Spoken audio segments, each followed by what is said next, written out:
ఎవరు రాయగలరు అమ్మ అనే మాట కన్నా కమ్మని కావ్యం, ఎవరు పాడగలరు అమ్మ అను రాగం కన్నా తీయని రాగం అని ఓ సినీ కవి తల్లి గురించి ఎంతో అద్భుతంగా వర్ణించారు.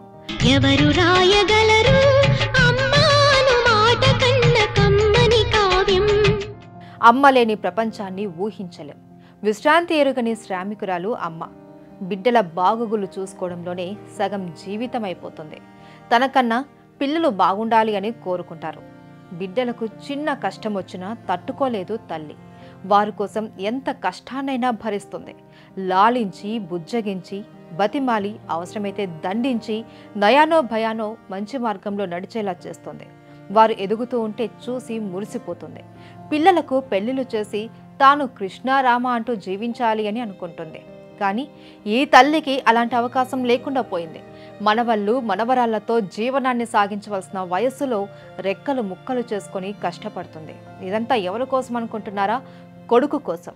ఆటో నడుపుతూ కొడుకును అతడి కుటుంబాన్ని పోషిస్తుంది. అనారోగ్య సమస్యలతో బాధపడుతున్న అతన్ని బతికించుకునేందుకు ఈ వయసులో కుటుంబ భారాన్ని తన మీద వేసుకొని కష్టపడుతుంది. ఈమె ఎవరంటే కరీంనగర్ జిల్లా కొత్తపల్లికి చెందిన ఉమ. ఆమెకు కొడుకు కూతురు ఉన్నారు. బిడ్డలకు పెళ్లి చేసింది. వారికి పిల్లలు కూడా ఉన్నారు.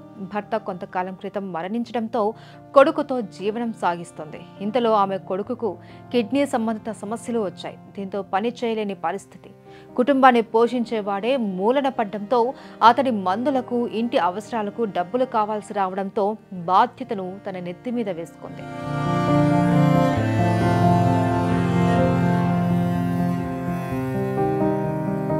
యాభైదేళ్ల వయసులో ఆటో డ్రైవర్ అవతారం ఎత్తింది.